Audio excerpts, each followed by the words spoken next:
evening to you all faithful viewers of Equinoxe Television. Is the news hour. We thank you so much for joining us. My name is Anna Bilaleke. Right away with our major stories tonight. Football lovers in Cameroon are still to come to terms with the defeat of the indomitable Lions by the brave Warriors of Namibia. The Lions were beaten by 2-1, reducing their chances of qualifying for the AFCON in Cote d'Ivoire. We will be talking with a football coach in this edition of the news on what didn't go right in the Lions' den.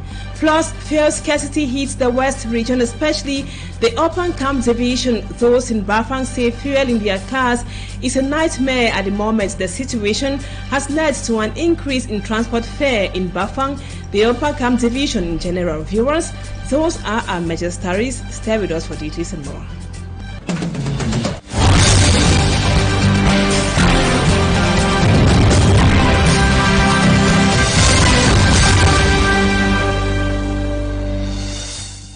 Welcome back, viewers. Thank you so much for joining us on the News Hour on Equinoxe Television. We begin with this sad human interest story from the northwest region of the country. A woman has allegedly burnt herself in her room to death. The incident occurred in Guayo. Guayo is a village in Kambe in the Ndonga Mantung division of the northwest region, and family members say she almost died weeks ago after trying to commit suicide by taking rat poison. Let's now have more with Immaculate Fogwe.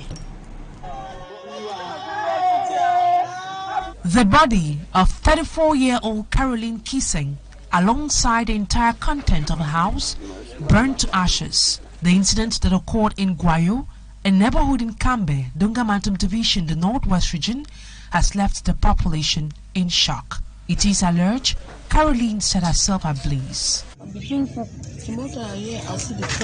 I heard her screaming, so I rushed to see what was happening in the house. I pushed the door, but it was closed. I later alerted the neighbors and we pushed the door. We then noticed that the building was on fire. We didn't have any misunderstanding in the house. According to family members, Caroline's lone daughter, who was 15 years old, was already in school at the time of the incident. They claim she had earlier tried committing suicide.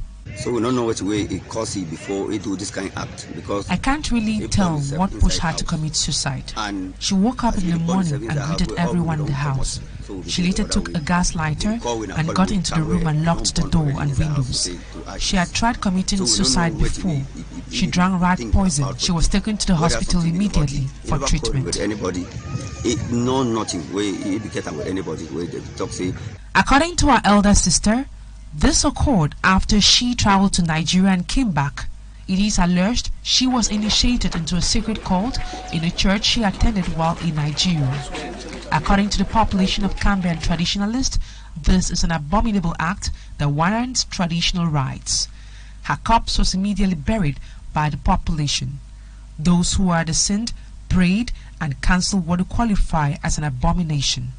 The forces of law and order are currently carrying out investigations. That has the goal. Father, no evil before them.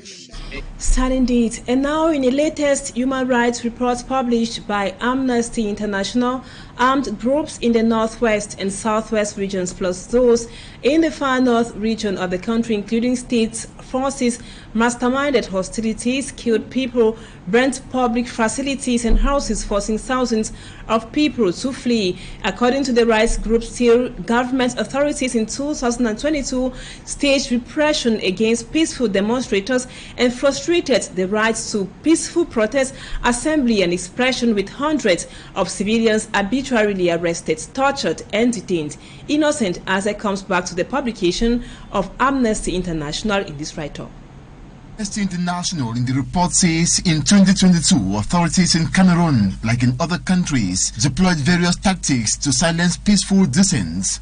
In this latest human rights report, Amnesty International says in African countries, particularly in Cameroon, journalists, human rights defenders and political opposition also faced repression. The rights organization says that the government cracked down on the rights to freedom of peaceful assembly under the pretext of national security or COVID-19. By this, they were able to ban, suppress or violently disperse protests. Amnesty International asks that political opponents, activists, bloggers, journalists, and human rights defenders were or remained arbitrarily detained in 2022 simply for exercising their freedom of expression. In Cameroon, more than 100 people from the Anglophone regions or supporters of the main opposition party, the CRM, were detained for expressing their opinion. The report also says separatist groups have perpetrated serious crimes and the army has committed human rights violations. In the far north region, armed groups continue to launch deadly attacks on villages. Access to humanitarian aid has been hampered. Amnesty International asks on November 30, the conflict had forced 385,000 people out of their homes in the far north region, and by December, armed violence displaced more than 620,000 people in the southwest and northwest regions. Some 87,000 people were refugees in Nigeria. It also reveals that human rights defenders had faced threats and intimidations for uncovering human rights abuses in the Anglophone regions. Another documented event was the arrest and detention of 27 demonstrators at the Yaoundé Central Police Station on June 27, 28, and 30 following peaceful demonstration of visually impaired persons. They were dispersed violently, others beaten up, insulted, and forced in police vans. In Garoua North Region, members of the police and gendarmes arrested and detained Muhammadu Buba Saki, president of the Confederation of Cameroonian Youth Solidarity Associations, on August 1. He had tried to organize a peaceful march to demand the release of several imprisoned people. And now we got information today that in Kombo, in the Bui division of the Northwest region, several authorities took place that was earlier today. Bikes and taxis were burnt and one civilian was shot to death. And those who carried out or who perpetrated the act are still unknown. So we will be coming back to that detailing. That will be in our subsequent news editions. Now we take you to the west region of the country, where the people of Bangwa is a village in the Upper Camp division of the west region, are complaining of the deplorable state of the roads in that area. They say the very bad road has led to an increase in the cost of living in Bangwa. Lucy Liengo Esiena presents to us the state of roads in that village of the west region. This is a Petinkam Bayon Promesa 2 Road, Bawa subdivision.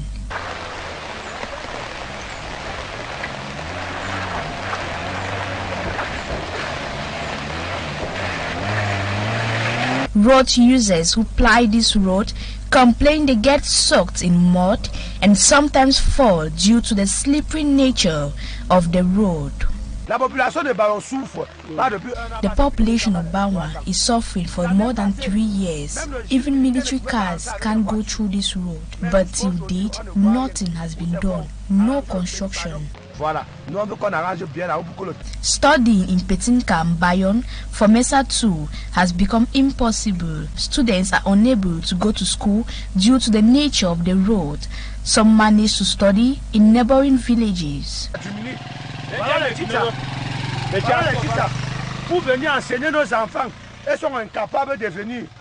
Life has become more difficult for the population who pay very high just to transport their goods. We want this road to be arranged so that transportation fare can reduce. Now, if you carry someone for 1,500 or 2,000, the person starts grumbling. Drivers complain their cars can no longer resist the poor state of the road.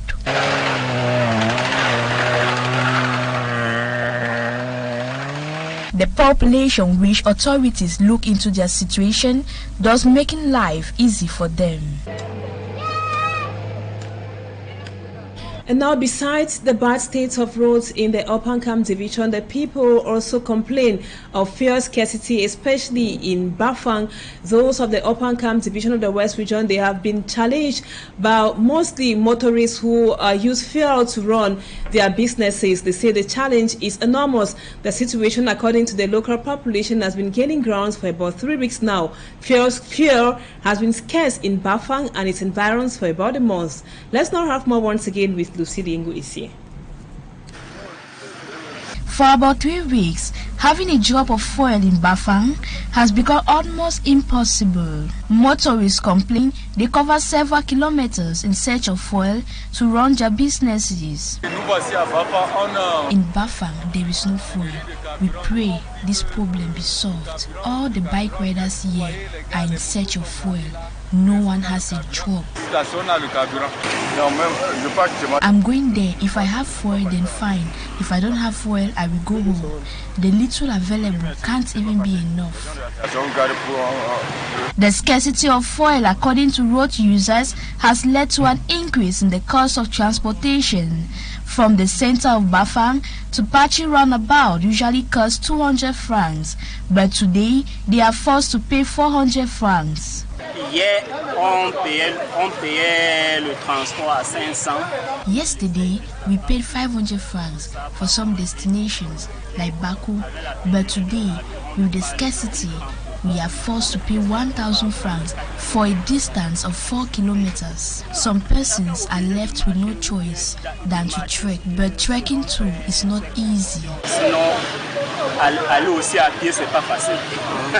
The population of Bafang, like elsewhere in Cameroon, say the shortage of fuel is affecting their businesses. They are calling on authorities to adjust the problem of fuel scarcity.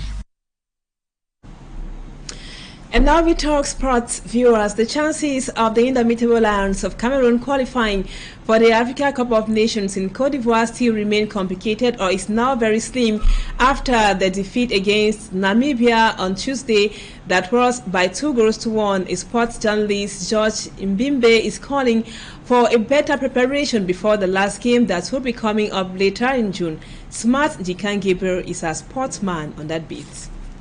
The indomitable Lions of Cameroon now have a slim chance of qualifying for the Africa Cup of Nations 2023 in Ivory Coast. The indomitable Lions had the chance of picking up a direct qualification ticket this Tuesday as they took on the Brave Warriors of Namibia in the second leg match of the AFCON qualifiers. Unfortunately, goals from the all-time best scorer of Namibia, Peter Shalulile, with 14 goals already, and Absalom Libundi made the journey more complicated for the Lions after the defeat in the hands of the Brave Warriors 2-1 at the Donsonville Stadium in South Africa. As it stands, after the victory of Namibia over Cameroon, the Brave Warriors now top Group C of the qualifiers with 5 points, 1 point away from Cameroon on spot number 2 with 4 points. Cameroon now have just one match left to play against Burundi, just like Namibia that has a game at hand against Burundi. The chances of Cameroon picking up a qualification ticket for Ivory Coast have also been left for calculation since the group is now open. Burundi, with 2 matches at hand on the 3rd spot with 1 point, also has a chance of qualifying for the AFCON should they beat Namibia and Cameroon in their last 2 outings. But for Cameroon to qualify for the AFCON, they have to get points from Burundi on the last playing day in Cameroon. The match against Namibia was the 12th game for Rigobert Song Bahanak with the national football team, and it was his 5th defeat. Morocco and Algeria are the first nations to seal their spot to the Africa Cup of Nations, Ivory Coast 2023. And now there exist contradictory reactions on whether the head coach of the Lions should be maintained or not. A sports journalist based in Douala has insisted that Rigobert Song Bahanak should be maintained in his position as a head coach of the national football team. George Bimbe, who was talking to a reporter, Smart Jikan Gabriel, once again says a change at the helm of the Indomitable Lions now will destabilize the team, and the chances of Cameroon to qualify for the AFCON will be reduced the more. Let's now have his reaction in this report. Several Cameroonians have been calling for the resignation of Rigobert Song Bahanak, head coach of the national senior men's football team, after the loss to Namibia on Tuesday. The loss, many say, was a disgrace to Cameroonian football, but sports journalist Georges Mbimbe says he should be maintained at his position to finish the qualifiers. Le meilleur risque aujourd'hui, malgré tout ce qu'on a vu comme limite de sa part, ça reste lui. The best risk today, no matter the shortcomings, is to maintain Rigobert Song Bahanak, because there will be no way for another person to come and change what he has already started. The time is too short.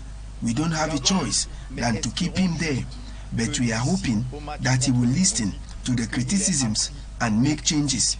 All we can do now is the public pressure on the head coach. Ce qu'il faut faire par contre là maintenant, c'est de maintenir cette pression publique sur ce staff technique et sur ces joueurs-là pour aller chercher la qualification. The journalist, however, believes that Song Bahanak wasn't the best man for the position. Il n'avait déjà pas le profil de l'emploi. He didn't even have the profile to be the head coach of the national football team. So I don't even know why he was hired. That's my opinion. We loved him as a player, but as a manager, he was brought in too early. Et aujourd'hui, nous tous, nous sommes en train de constater qu'il a des lacunes sur certains aspects. Even though many threw back the blame of the defeat against Namibia on Rigobert Song Bahanak, Georges Mbimbe says the team is not united. Reasons for the poor results. Je vais dire qu'on va tout dire, tout ce qu'on dit sur Rigobert. Everything that's been said on Rigobert Song Bahanak is okay. No problem. But don't forget that against Namibia, the team we saw wasn't one, and that shows there is a problem within the den. It shows that the team wasn't united. In 2017, we didn't have a big team at such, but we won the AFCON. En 2017, on avait moins de talent. Mais on a gagné parce qu'on avait un groupe qui était solide. In 12 matches already played since Rigobert Song Bahanak took over command of the Indomitable Lions, he has won just 3 matches, drawn 4, lost 5, and 11 goals scored. Rigobert Song's predecessor, Antonio Conceição da Silva Oliveira, had a better head-to-head record with the Indomitable Lions during his reign as head coach as compared to Rigobert Song Bahanak. And now there are also several reactions flooding the social media space after Namibia thrashed the giants of African football, Cameroon, 2-1. Our reporter Mala Glory compared some of the reactions on social media and puts together this report. It was a bitter pill to swallow for football lovers and Cameroonian fans who criticized the selection of the former national team defender and now coach of the Indomitable Lions. Some have also questioned the ability of Samuel Eto'o, the president of the Cameroon Football Federation, to appoint the right people to key positions. Reactions keep flooding the social media after Tuesday's match between Cameroon and Namibia, during which Namibia thrashed Cameroon by 2-1. According to some social media users, Cameroonian head coach should be blamed for the defeat. They say Rigobert Song needs to be questioned tactically and should be sacked from his position for the wrong selections he makes. To some, the Cameroonian head coach lacks self-confidence to produce positive results. Some Cameroonians regret the fact that football is about to fail them, just like politics had done. To them, the political situation of the country have made them so sad enough to turn to football for comfort. Cameroonian bloggers call for the resignation of Song Bahanak the president of Fecafoot, and wished for the return of Andre Onana, the former goalkeeper of the national team. According to some, the blame should be on the players who already gave up before the match and not the head coach. For others, we need to accept defeat, for it is the role of fair play.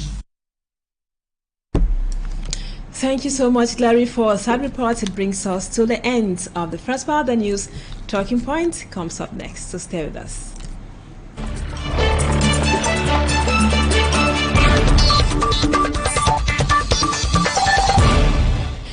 Welcome back, viewers. On Talking Points tonight, we are going to come back to the disappointing defeat of the Indomitable Lions of Cameroon by the Brave Warriors of Namibia that was yesterday, and narrowing greatly the chances of the Lions to qualify for the AFCON, which would be hosted by Cote d'Ivoire. And our guest tonight is Asongu Nicholas. He is the Southwest Regional Coordinator of the Football Academy, ANAFOOS, as it is known in French. Asongu Nicholas, thank you so much for accepting to be our guest on Talking Point tonight. My first question right away, the Indomitable Lions of Cameroon, in their group, they were one of the favorites, or they were the ultra favorites, let's put it that way, but their performance has been somehow disappointing. What's your appraisal of that? Based on the match that Cameroon played, you realize that the match was a little bit approximate because the guys did not give their best. At the defense line, we had Oliver who had a problem and went out.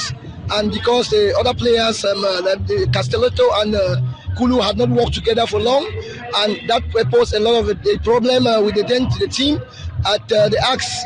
But generally, with all the other players in the midfield, came in. This number 7 shirted player, we had Zambwangisa, and the midfield was well placed.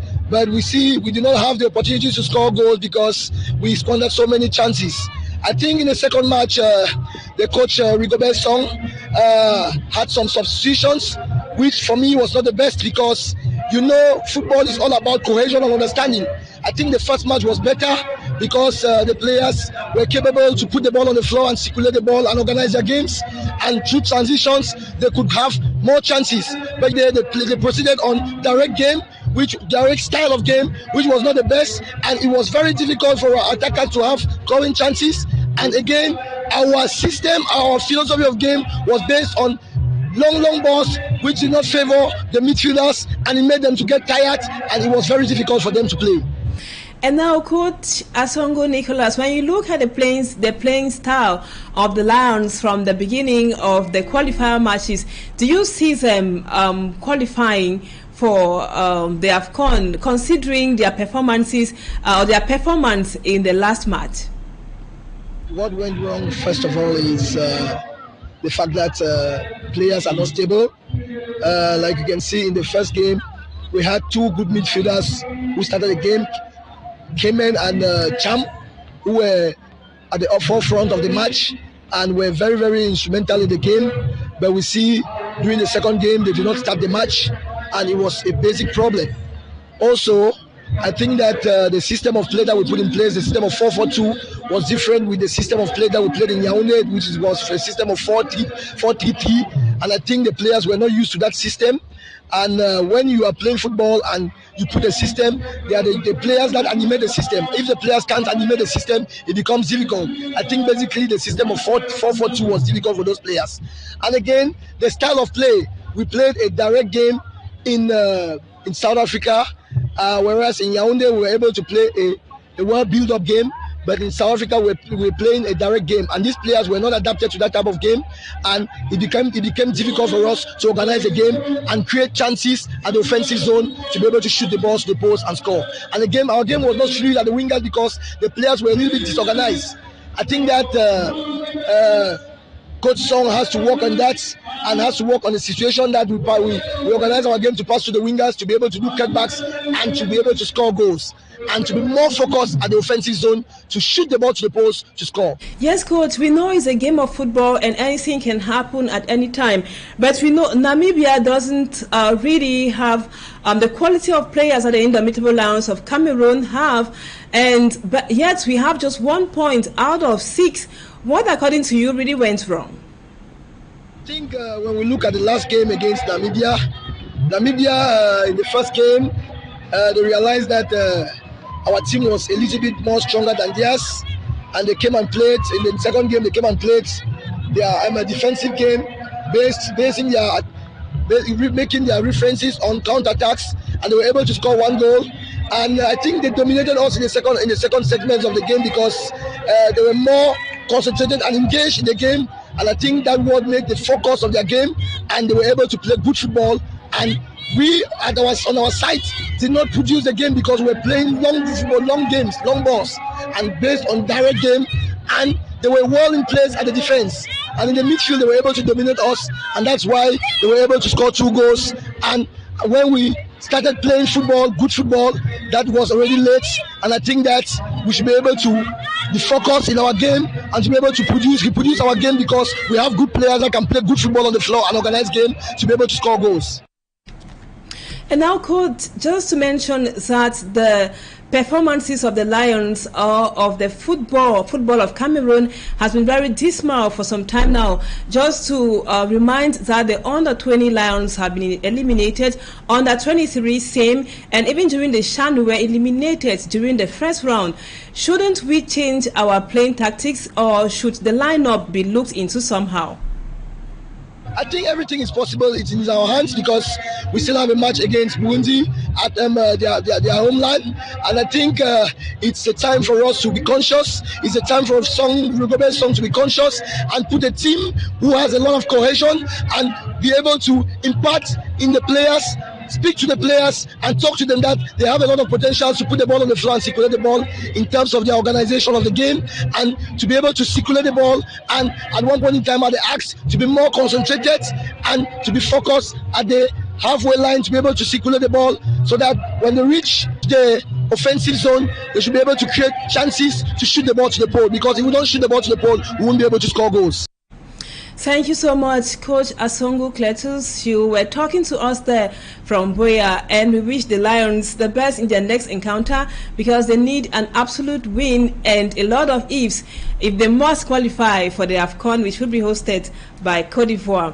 Viewers, we thank you so much for always being there. That was what we put together for you on this edition of the news. As usual, our programs continue. Don't go away. Equinoxe comes up in about 30 minutes or so, and the news in the French language comes up at 8 p.m. Stay with us on Equinoxe Television. Bye-bye for now.